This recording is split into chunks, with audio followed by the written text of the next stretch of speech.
All right, so the last part we left off, the war had ended, World War II, Japan is gone. There was truce that was attempted to be negotiated between the GMD and the CCP. That ended, right? So now the next part is the Chinese Civil War, because obviously the negotiations failed, so now both sides are back to fighting one another again. So anyways, the odds of the CCP winning were slim. So everybody was basically in the beginning of the Civil War from 1945 to 49. People were thinking that the winners of this Civil War was going to be the GMD, mainly because the GMD outnumbered them. I know the Chinese Communist Party had millions of members, right? Over 1 million members, but that, the GMD had a lot more. The GMD had an air force and they were better equipped. The United States, having the United States on your side doesn't hurt, right? The GMD was recognized by other powers, including the Soviet Union. The Soviet Union had some beef with the CCP, and for some reason they were like, you know what, I think we're going to side with the GMD in this one.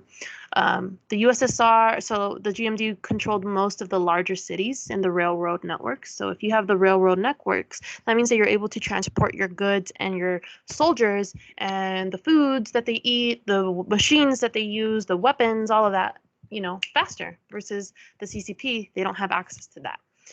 And the GMD had taken away Yan'an from the communists in 1947. So that's where they had established their base after they ran away from that purge, right?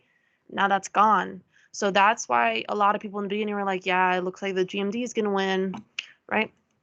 Well, wrong, because the direction of the war begins to change when the CCP used their guerrilla training tactics to hold on to northern China and rural areas of China. So they kind of use that guerrilla tactic of going and attack and then going back, attacking and then hiding, attacking and then hiding, kind of like how what Castro did with his men with the guerrillas, right? So the CCP also received weapons from former Russian occupation forces. So there were sides in Russia within the Soviet Union who were kind of siding with the communists, even if the Soviets weren't necessarily, like the central government wasn't necessarily. By June, the CCP secured northern China. So I know that these colors seem very similar, but this is right here. This one with the blue and this like darker red, like almost a maroon, but not maroon. And I wish they would like whatever. So anything right outside of this line right here, right? This maroon with the blue, that is controlled by the GMD. Now, this brighter red right here with the yellow star, that is controlled by the CCP. So that's what they mean that the CCP secured northern China.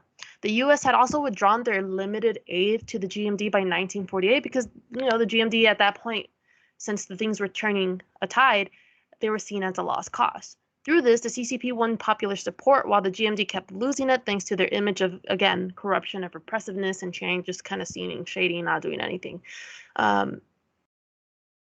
That's supposed to say GMD, and it says GMF. Please change that. GMD defectors provided the CCP with weapons. And just remember also with Castro, that's what happened.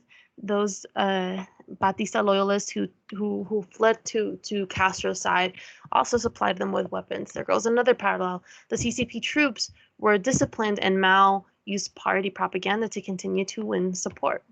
Okay, next one, last one. So just kind of concluding the Chinese Civil War, while Mao and the CCP did have grant support from the peasants, atrocities against them had been committed.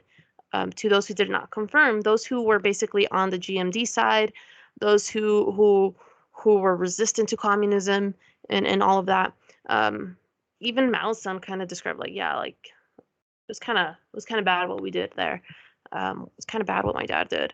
So Chiang made strategic mistakes also, though, that cost them the war. So while, yes, Mao did commit some atrocities here and there from people who were not on his side, Chiang was also doing that as well. So he sent his best troops to focus in Manchuria to establish control of northern central China.